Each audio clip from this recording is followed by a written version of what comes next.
conhecimento científico deixa há décadas avisos a toda a humanidade sobre as ameaças globais à sustentabilidade do planeta e grande parte do apelo tem sido potenciado pelos ativistas ambientais. Vamos agora falar com uma das vozes mais conhecidas e reconhecidas do país, uma voz que a maioria de nós, se calhar, associa à própria natureza. Eduardo Rego, fundador também do movimento Loving the Planet, tem uma voz que, por reconhecimento, torna automaticamente também uma espécie de figura de autoridade hoje em dia sobre o assunto. O que é que diria, de uma forma introdutória, às pessoas sobre o que tem de ser feito a partir de agora? Já eu queria, com muita chama no coração, agradecer esta oportunidade. E, efetivamente, eu estou a gozar de um privilégio incrível, que é ter andado a semear paixão, emoção naquilo que digo e como digo ao longo de décadas, e agora estou a colher essa ressonância. Isto é, cada coisa que eu diga, cada coisa que eu faça é uma sementeira de outras propostas que depois surgem como cogumelos nas universidades, que é onde eu ponho o foco, um foco tão grande, porque são os decisores da manhã, já estão na calha para serem os detentores do poder, na política, nas empresas e por aí fora. Começamos já por aí. Tem confiança nas novas gerações para mudar o paradigma? Eu estou rodeado de gente jovem. Um dia destes, um jovem que está muito embrenhado nestas questões dizia-me: você parece um puto como nós. E disse: que bom, não podia receber melhor elogio. Porque é preciso chama e muita força, porque nós estamos na ribanceira. Nós estamos a queimar os últimos cartuchos do equilíbrio no planeta.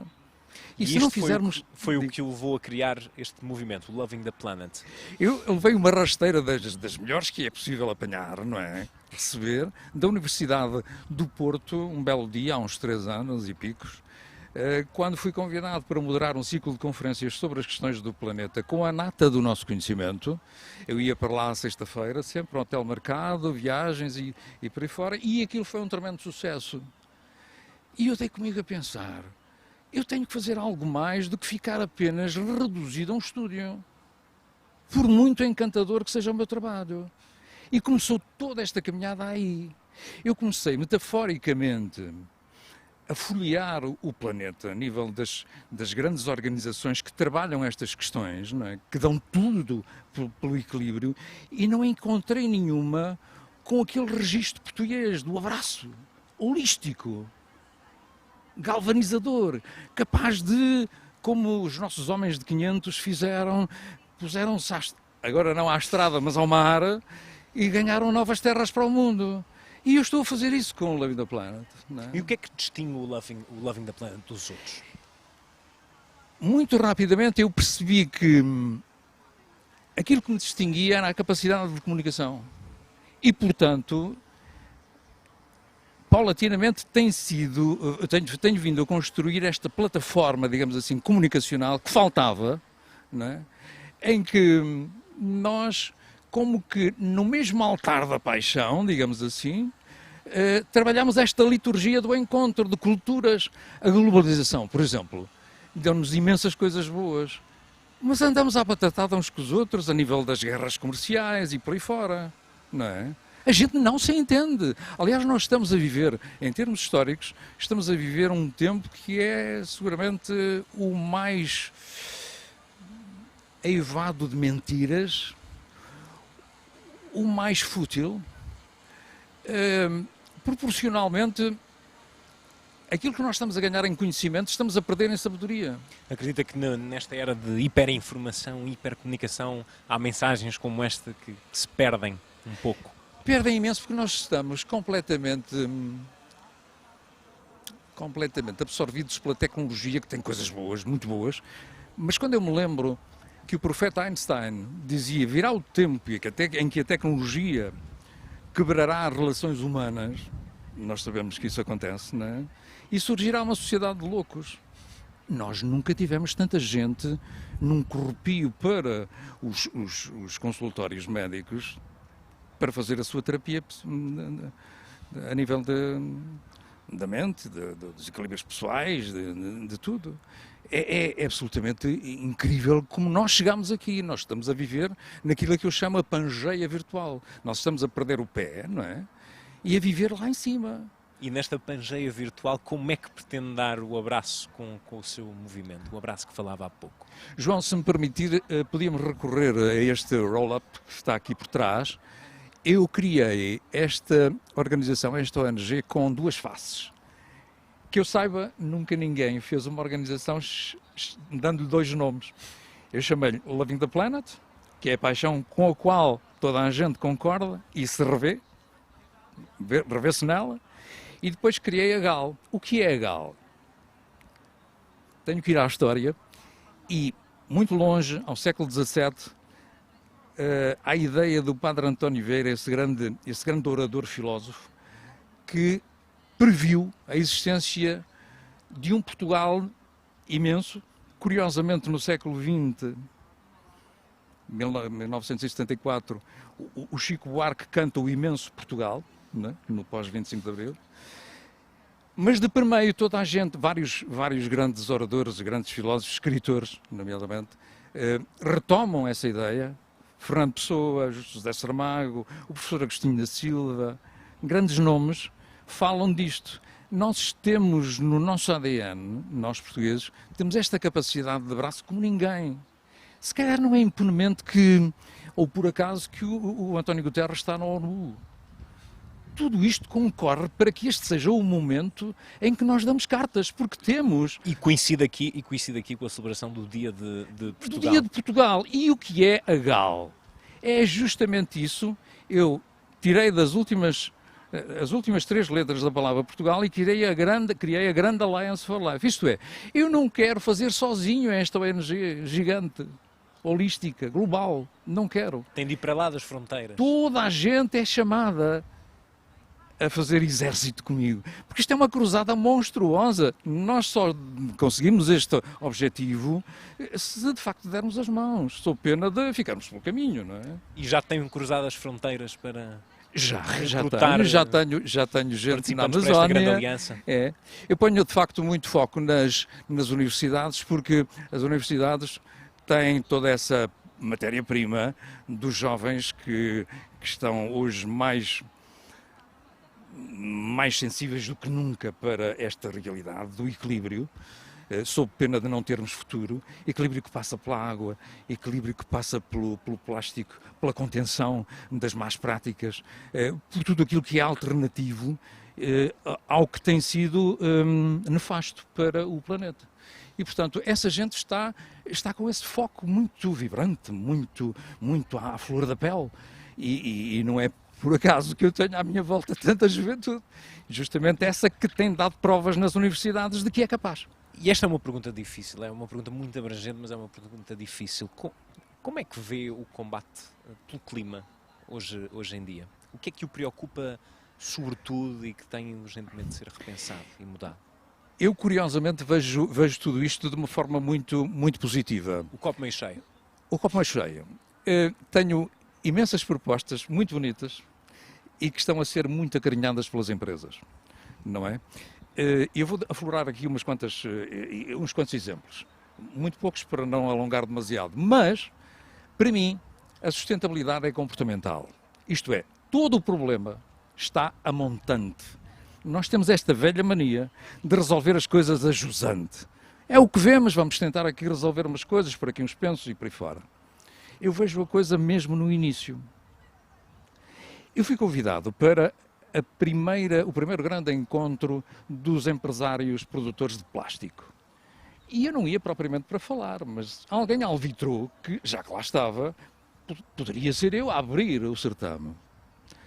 Bom, eu fiquei assim um bocadinho titubeante porque não ia preparado. Mas de repente também arregacei as mangas e vamos lá. Não se falou de outra coisa ao longo desses 3 dias em Ilhavo, nas instalações da Vista Alegre. Mesmo os estrangeiros perceberam que é por aqui que devemos ir. Ora bem, o mar jamais teria o lixo que tem, não é?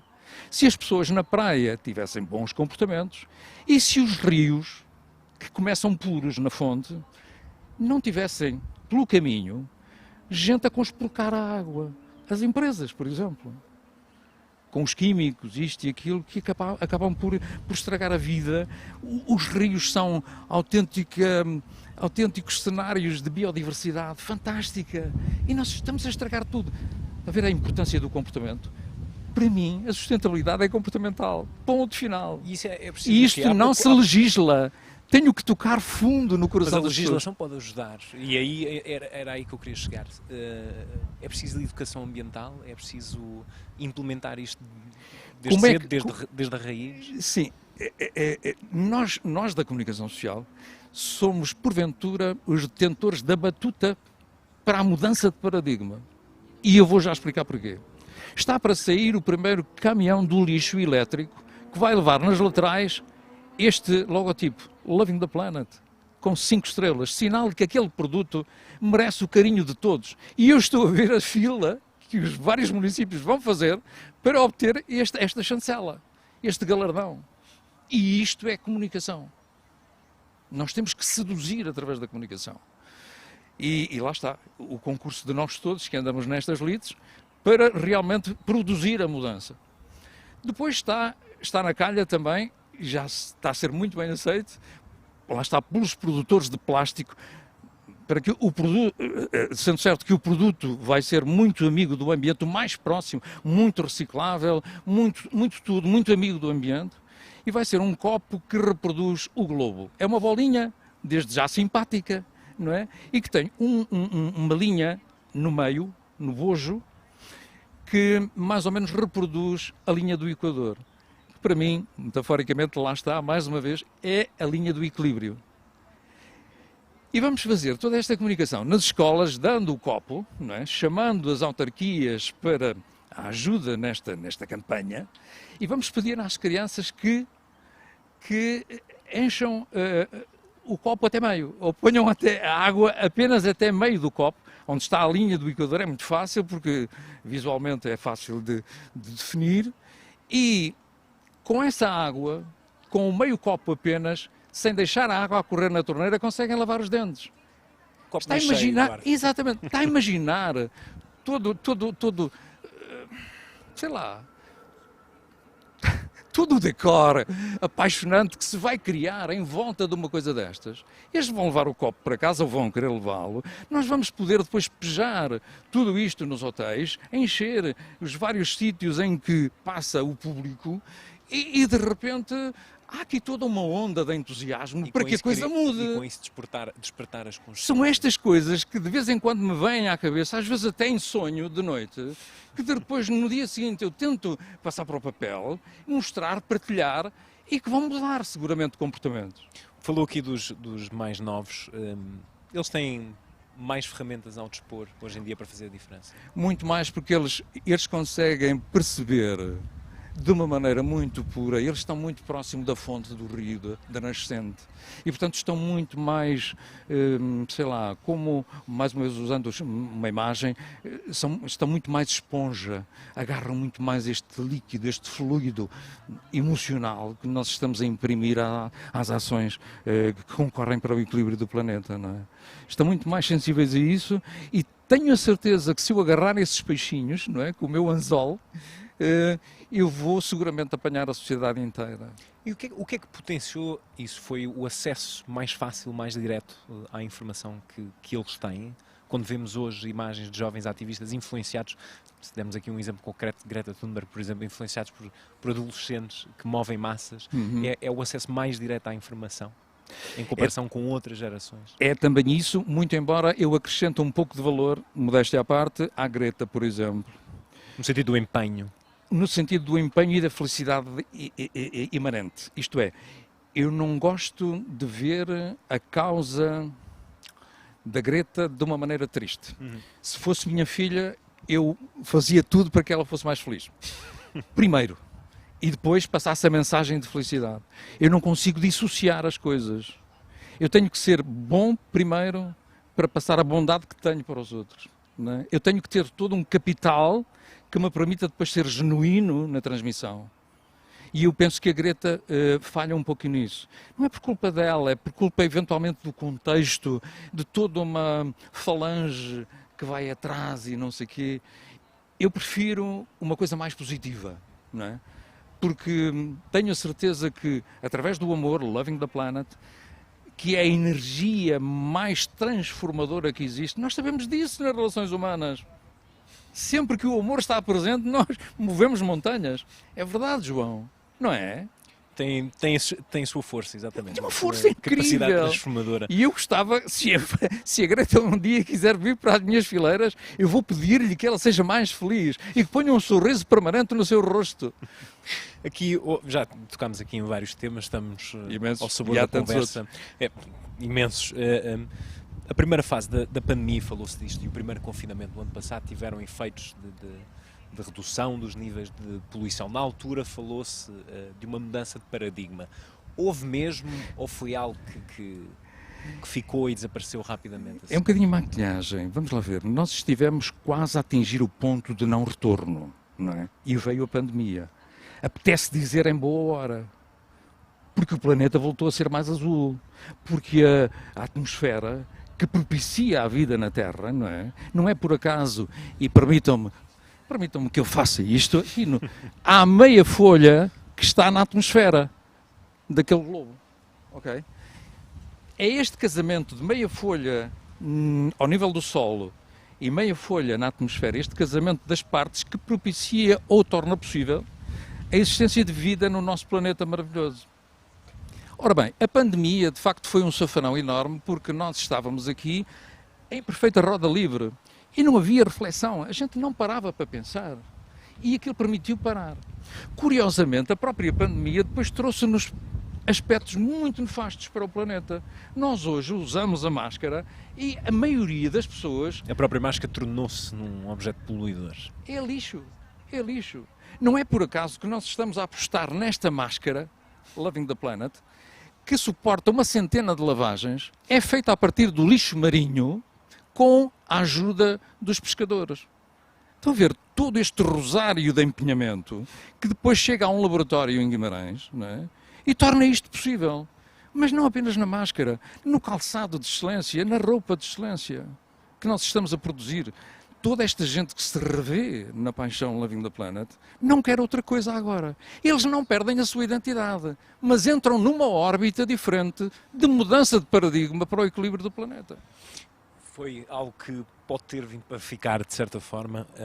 Começámos a conversa com o reconhecimento e eu queria também aproveitar estes minutos finais com essa ideia. Tantos anos a observar a natureza, a dar voz à natureza, foi isso que também despertou a sua consciência para este combate, para este imperativo? Seguramente sim. Eu acho que não é possível falar apaixonadamente de nada sem mergulharmos, neste caso, na beleza do planeta. A natureza é biodiversa, a natureza não gosta, por exemplo, de monocultura, gosta da diferença. Aliás, o nosso olhar também. Nós, por exemplo, estamos a ver aqui uma diversidade enorme, até pela cor, de umas árvores para as outras. A árvore é, porventura, o ser mais completo que existe. Nunca perde os pés da terra, não é? As raízes sempre... Aliás, o que a sustenta é a seiva que vem, esta força telúrica que vem da terra, pronto. E depois está sempre com os braços virados para cima, como nós devíamos estar, não é? Olhar para cima, a tentar ver mais longe e não sei o quê. Nós, se usássemos as árvores como modelo, nós éramos muito mais completos. E estamos a perder muito daquilo que foi semeado no Homo sapiens. Historicamente, nós estamos a perder muito daquele valor intrínseco à humanidade. Eduardo, onde é que quer continuar a levar o seu movimento? É curioso, isso permite-me dizer o quê? Mesmo em tempo de pandemia, com uma série de telefonemas, eu consegui fazer a série Loving the Planet. O que é espantoso, não é? Depois de várias vezes ter tido ofertas de presidentes de Câmara. A sua sede vai ser aqui, não sei o quê. Isso é tão bonito, tão belo, tão à nossa maneira, que nós vemos com bons olhos que venha para cá. Mas nunca passou da gaveta. E então eu peguei em duas subcabos que têm rua própria, não é? Arranjei um número de polícia e está tudo belamente feito a partir da ajuda das empresas. Com telefonemas. Olha, eu preciso de 1,5 toneladas de pedra, eu preciso de caixilharia, eu preciso de móveis, eu preciso de... tudo. E as pessoas só diziam isto do outro lado da linha. Para si, ok, vamos lá ver como é. Está tudo feito. Aberta. Maravilha. E falou aqui das empresas, acredita que as empresas estão conscientes, que têm também um Há papel umas que sim, de cada vez mais. Há muito daquilo a que nós chamamos de greenwashing, né?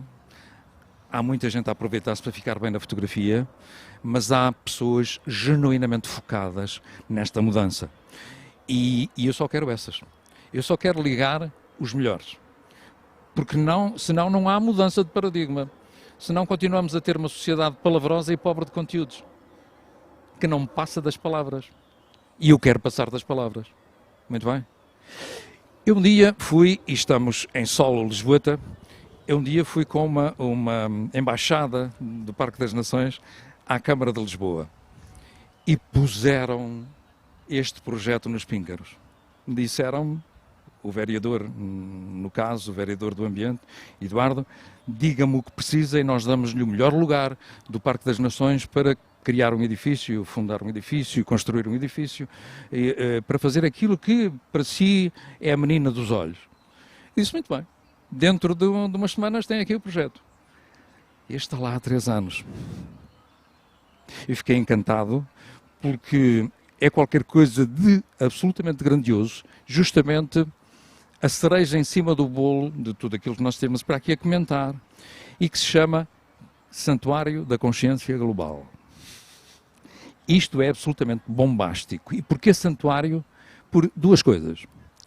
Primeiro porque vai buscar toda aquela dimensão interior espiritual que nós precisamos de ter, não é?